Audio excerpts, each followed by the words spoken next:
নমস্কাৰ সকলোকে মোৰ মিনি ব্লগলৈ স্বাগতম জনাইছোঁ আৰু আজি মই মিনি ব্লগটো মন্দিৰৰ পৰা ষ্টাৰ্ট কৰিছোঁ। সকলোৱে চাব পাৰে ইমান এটা ধুনীয়া সুন্দৰ পৰিৱেশ, চাৰিওফালে সেউজীয়াৰে ভৰি আছে। আৰু আজি যিহেতু ৰক্ষাবন্ধন, তো সকলোকে ৰক্ষাবন্ধনৰ শুভকামনা। আৰু মই মোৰ ভাইটিক এতিয়া ৰাখি পিন্ধাই আছোঁ। সি স্কুলত গৈছিল, সেইবাবে দেৰি হ'ল ৰাখি পিন্ধাওঁতে। আৰু চাব পাৰে তাক ৰাখি পিন্ধাইছোঁ, কুটকুটি আছে আৰু তাক কৈছোঁ যে মোক গিফ্ট নালাগে, সি মোক গিফ্ট দিলে। তাৰে পাছত এতিয়া যাই আছোঁ আমি দুয়ো। এয়া হৈছে মোৰ চিষ্টাৰ আৰু আমি মাৰে পূজা চাবলৈ যাই আছোঁ।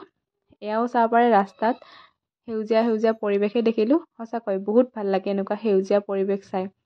আৰু আমি আহি পালোঁ মাৰে পূজা। এয়া চাব পাৰে মিৰ্জাতে, খুব ভাল লাগিছে চাই পেলাই। আৰু কিমান মানুহ হৈছে আপোনালোকক দেখাইছোঁ, চাব পাৰে।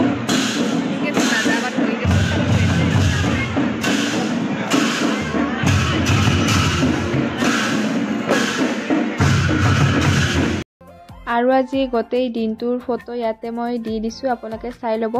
আৰু মই বহুত দিন ভিডিঅ' দিব পৰা নাই, কাৰণ মোৰ ফোনটো অকণমান বেয়া হৈ আছে। তো নতুন ফোন ল'লে আপোনালোকক ডেইলি ভিডিঅ' দিয়াৰ কাৰণে মই চেষ্টা কৰিম। আৰু মোৰ পৰা আপোনালোকক কেনেকুৱা ধৰণৰ ভিডিঅ' লাগে তো কমেণ্ট কৰি জনাব। তো আজিলৈকে বাই বাই।